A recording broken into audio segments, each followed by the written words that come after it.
दोस्तों, रूस यूक्रेन युद्ध के 1105 दिन हो गए, जो एक उम्मीद बनी थी ट्रंप के राष्ट्रपति बनने के बाद से कि युद्ध बंदी होगा और समझौते के बाद शांति बहाल होगी इस क्षेत्र में, वह तकरीबन खत्म सा हो गया है। अब अमेरिका मदद करे ना करे, इंग्लैंड जर्मनी के साथ 2 दर्जन से अधिक यूरोप के देश, नेटो के देश अब पूरी की पूरी तरह से उस कमी को पूरा करने की कोशिश कर रहे हैं, जिससे यूक्रेन अपनी युद्ध जारी रखे और यहाँ तक कि अपने सेना भी भेजने का मन बना रहे हैं।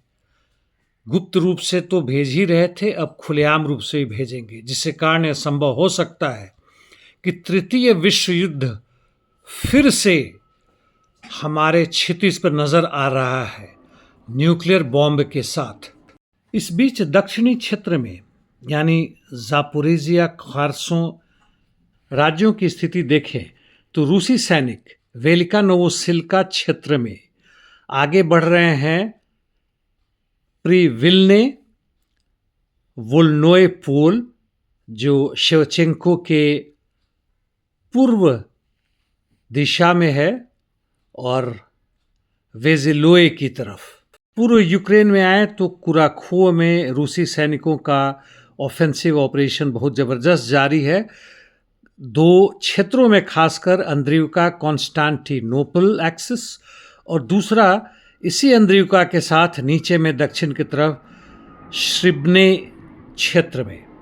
हालांकि कोई खास प्रगति नहीं हुई है। ऐसा लगता है कि कुराखोव पोक्रोवस्क सेक्टर में इनकी गति में थोड़ा सा कमी आई है, क्योंकि दूसरी तरफ यूक्रेनियन सैनिकों का जमावड़ा बढ़ा है, उनके तरफ से काउंटर अटैक बहुत ज़बरदस्त हुए हैं। पोक्रोवस्क में वैसे ज़बरदस्त दोनों तरफ से काउंटर अटैक्स जारी हैं। उडाकने कोटलीना क्षेत्र में हालांकि रूसी सैनिकों ने कुछ बढ़त ली है उडाकने क्षेत्र में। दूसरी तरफ काउंटर अटैक्स भी जारी हैं ज़वेरो पेशानोए बुल्गिया क्षेत्र में, और बहुत ज़बरदस्त लड़ाई जारी है मालिनोवका, एलिज़ावेतोवका की तरफ। हालांकि उसके यहाँ पे अलेक्जेंड्रोपोल की तरफ रूसी सैनिक कुछ आगे बढ़े हैं। टोरेस्क में जहाँ तक बात है, यूक्रेनियन सैनिक कुछ और आगे बढ़े हैं।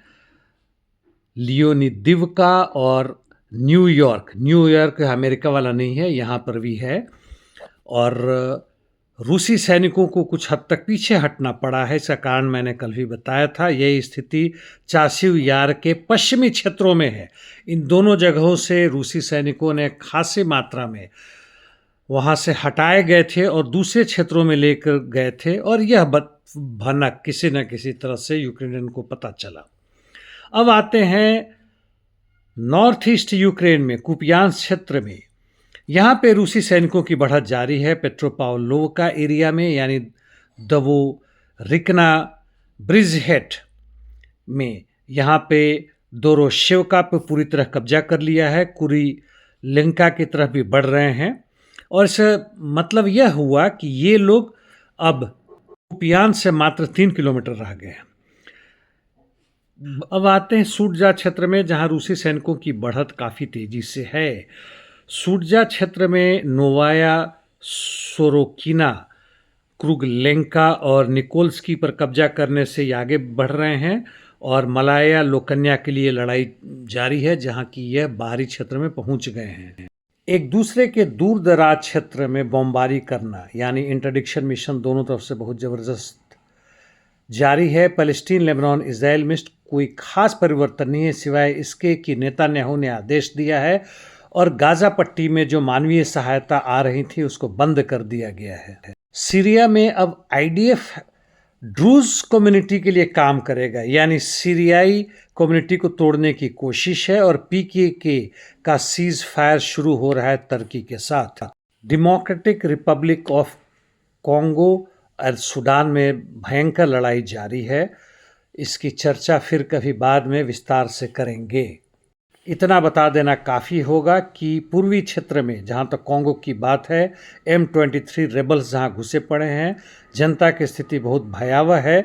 जबकि सूडान में सुन्नीज़ आर्म्ड फोर्सेस यानी सरकारी फोर्सेस रूसी मदद के बाद धीमे धीमे वहाँ के जो विद्रोही हैं उनको पीछे हटा रहे हैं और अंततः उसको ख़त्म करेंगे। आप जो बैकग्राउंड में वीडियो देख रहे हैं यह सुन्नीज़ आर्म्ड फोर्सेस का है जो आगे बढ़ रहे हैं।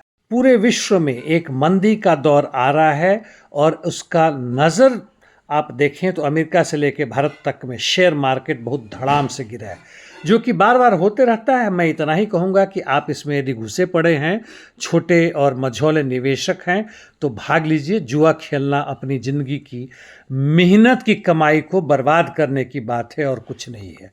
और इसके साथ आज के लिए इतना ही काफ़ी। धन्यवाद।